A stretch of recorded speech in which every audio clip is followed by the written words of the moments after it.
तो देखिए ये इनकी वेबसाइट है rrbctg.gov.in। इसका लिंक मैं डिस्क्रिप्शन में शेयर कर दूंगी। ये देखो यहाँ पर जो इसके फ्रिक्वेंटली आस्क क्वेश्चंस, जैसे मान लीजिए आपके शुरुआत में कुछ क्वेश्चंस वगैरह आते हैं, वो ये है जो मैं अभी आपको दिखाती हूँ। ये इनका नोटिस है इंग्लिश में और ये है हिंदी में, और यहाँ पर आप क्लिक करेंगे तो अप्लाई कर सकते हैं। तो पहले मैं आपको इनका जो नोटिस है पहले मैं आपको वो शो करती हूँ। तो देखो ये नोटिस है इनका पूरा, और एक बार इसको वॉक थ्रू कर लेते हैं। तो देखो इसकी रजिस्ट्रेशन जो है वो ऑलरेडी शुरू हो गई है 23 जनवरी से, और इसका जो क्लोजिंग है वो 22 फरवरी तक है, लेकिन हमें लास्ट मिनट दोबारा से वेट नहीं करना है। और जो इसकी पेमेंट फ़ी की जो लास्ट डेडलाइन है वो 24 फरवरी तक है। तो लेकिन ये मत करिएगा कि मैं आज रजिस्ट्रेशन कर रहा हूँ और मैं कल पे करूँ, हाथों हाथ आप इसको कंप्लीट कर देना। अगर आपको कोई मॉडिफिकेशन करना है तो वो आप 25 फरवरी से लेकर 6 मार्च के बीच में कर सकते हो, बट वो आपसे 250 रुपये चार्ज करेंगे। तो इसलिए कोशिश करिएगा कि पहली ही एप्लीकेशन आप एरर फ्री भरें, कोई चेंजेस उसमें बाद में ना करवाएं, अदरवाइज चार्जेस लग जाएंगे। ठीक है, अब देखो यहाँ पर जो है इन्होंने दे रखा है कि वेरियस पोस्ट इनकी करीबन 32,000 के आसपास निकली है। एज जो है एज ऑफ 1 जनवरी वो है 18 से 36 के बीच में। कुछ रिलैक्सेशन भी है जो वो भी हम आगे देखते हैं। इनिशियल पे जो है एज पर एन एक्सरे वो 18,000 है। इंपॉर्टेंट इंस्ट्रक्शंस यहाँ पे दी हुई हैं। तो इनकी बेसिक इंस्ट्रक्शन जैसे कि आपके वैलिड मोबाइल नंबर होना चाहिए, वैलिड ईमेल होना चाहिए, और यहाँ पे कुछ एज लिमिट का दिया हुआ है इन्होंने कि कुछ एज में रिलैक्सेशन भी है। और मान लीजिए अगर आपको कोई परेशानी आती है या आप कुछ जानना चाहते हैं तो 15th में जब आप आएंगे तो यहाँ पर इनकी हेल्पलाइन है जो सारा दिन वर्किंग है, 10 बजे सुबह से लेकर शाम को 5 बजे तक। ईमेल भी दिया हुआ है और दो इनके फ़ोन नंबर भी दिए हुए हैं। ठीक है, इसके अलावा वो आपको बता रहे हैं कि नेगेटिव मार्किंग भी होगी, वो मैं अभी आगे कवर करती हूँ। इसमें जो इनका फॉर्मेट रहेगा एग्ज़ाम वगैरह का वो सब है, और आपको सारी जो डिटेल्स है कैसे भरनी है वो दे रखी है यहाँ पर। अब देखो फ्री ट्रेन ट्रैवल फैसिलिटी जो है ये SC/ST कैंडिडेट्स के लिए है। तो अगर वो एलिजिबल होंगे तो जो ये अथॉरिटी है ये खुद ही इनको इंटीमेशन भेज देंगे, और आपको ये अपना जब आप फॉर्म भर रहे होगे आपको मेंशन करना होगा, लेकिन ध्यान रखिएगा ये सिर्फ SC/ST कैटेगरी के लिए ही है। ठीक है, अब देखिए यहाँ पर ये है कि लेक्चर वाइज इन्होंने सारी इन्फॉर्मेशन दे रखी है, और अगर आप इन कंडीशंस को मीट नहीं करते हो तो जैसे मान लो मेडिकल स्टैंडर्ड, कौन सी वैकेंसी के लिए कौन सा मेडिकल स्टैंडर्ड अप्लाई करता है वो सब इसमें आगे नीचे दिया हुआ है। नेशनैलिटी क्या होनी चाहिए वो 4.0 में है। देखो एज लिमिट आ गई और उसमें क्या क्या रिलैक्सेशन है वो 5.0 में है। इसको आप ध्यान से पढ़िएगा और तभी फॉर्म भरिएगा। 6.0 में एजुकेशन क्वालिफिकेशन दे रखे हैं यहाँ पर कि आपके पास क्या क्वालिफिकेशंस होने चाहिए। जैसे देखिए यहाँ पे लिखा हुआ है कि ऑलरेडी एजुकेशनल टेक्निकल क्वालिफिकेशन होने चाहिए। ऑब्वियसली एज पर जो पोजीशन निकली है उसके हिसाब से ही आपको भरना पड़ेगा या एलिजिबल होना चाहिए। एग्जामिनेशन फ़ी की बात करें तो देखो अगर हम जनरल कैटेगरी की बात करें और जो भी इनके एलिजिबल कैटेगरीज हैं उसमें 500 रुपये है, उसमें से 400 रुपये जो है रिफंड हो जाएंगे, लेकिन वो तभी होंगे जब आपने CBT जो कंप्यूटर बेस्ड टेस्ट है वो अपीयर करा हो। और लाइकवाइज 250 रुपये है PWBD female transgender ex serviceman category के लिए कैंडिडेट्स के लिए, और जो बैकवर्ड क्लासेस को बिलोंग करते हैं और उनका भी जो है 250 रुपये जो है वो रिफंड हो जाएगा। ऑब्वियसली बैंक चार्जेस डिडक्ट होने के बाद अगर वो CBT अपीयर करते हैं तभी। ठीक है, इसमें ये सारी इन्फॉर्मेशन दे रखी है, और रिफंडेबल कुछ भी नहीं है, इसलिए अगर आप कोई इन्फॉर्मेशन गलत भर देते हो तो आपको कोई पैसा रिफंड नहीं होगा।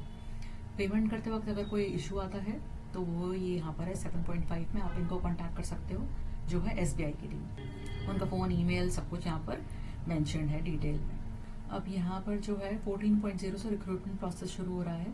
सारा प्रोसीजर ऑनलाइन है तो आपको कहीं पे कहीं जाने की ज़रूरत नहीं है। पहला आपका कंप्यूटर बेस्ड टेस्ट होगा इसमें, फिर फिजिकल एफिशिएंसी है, वो डिपेंड करेगा पोजीशन पर।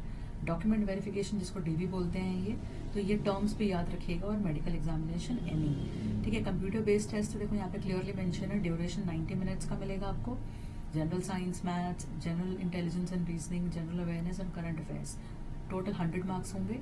इसमें नेगेटिव मार्किंग भी है तो 1/3 जो है वो रॉन्ग आंसर के लिए डिडक्ट हो जाएगा। अब देखो यहाँ पे पासिंग मार्क्स भी दिए हुए हैं उन्होंने, कितना पासिंग मार्क्स चाहिए। अनरिजर्व 40% है, EWS 40, और इस हिसाब से आप अपना कैटेगरी के हिसाब से इसमें देख लीजिएगा।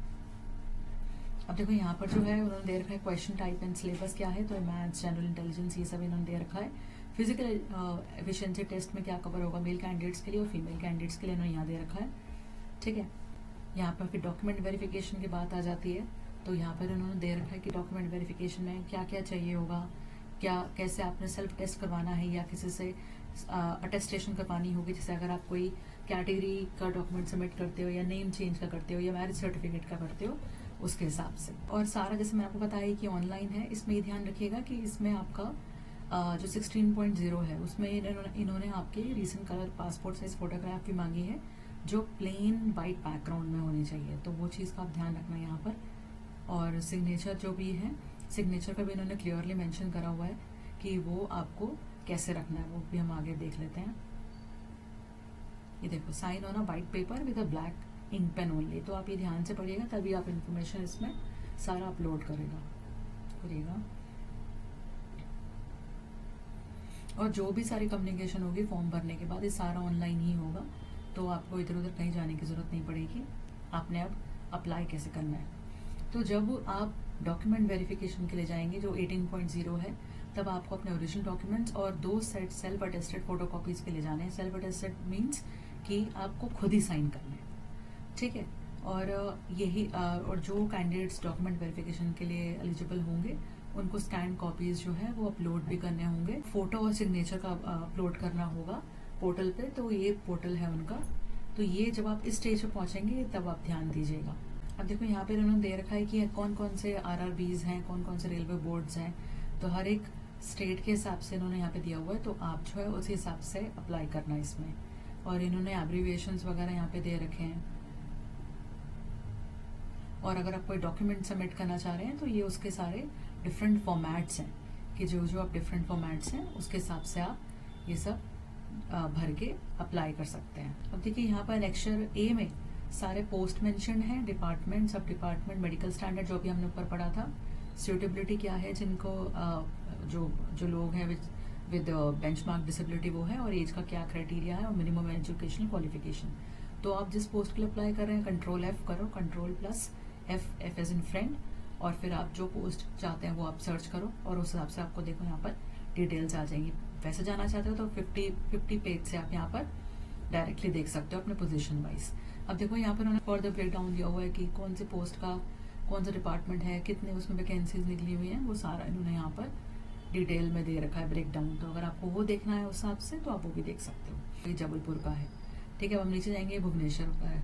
तो ये ना हो कि आप हो भुवनेश्वर में और आप डिटेल देख रहे हो जबलपुर का, तो अब ये देखकर आप इस पर तभी प्लान करना आगे अपना, कंफ्यूज मत हो जाना। आप देखो जैसे न्यू दिल्ली का है, तो न्यू दिल्ली में कौन कौन से वैकेंसीज हैं।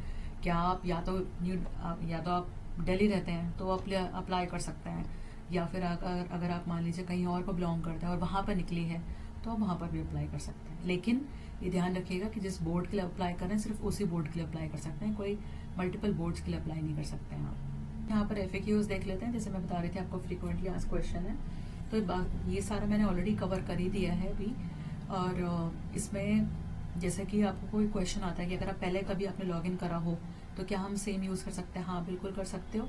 आप डिफरेंट पोस्ट के लिए भी अप्लाई कर सकते हो। देखो क्वेश्चन 14 डिफरेंट पोस्ट के लिए अप्लाई कर सकते हो, डिफरेंट रेलवेज के लिए नहीं कर सकते हो, ये ध्यान रखना। जैसे कि मैंने अभी पहले भी कवर किया था।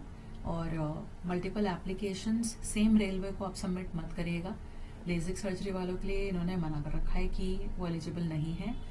और इसके अलावा सारे डॉक्यूमेंट्स वगैरह का मैंने सारा इन्फॉर्मेशन दे रखा है। पासवर्ड अगर आपको चेंज करना है तो फॉरगॉट पासवर्ड करके आप कर लेना चेंज इसको। फ्री ट्रैवल का मैंने बताई दिया, SC ST कैंडिडेट्स के लिए वैलिड है वो सिर्फ, और अगर एलिजिबल हैं तो ही।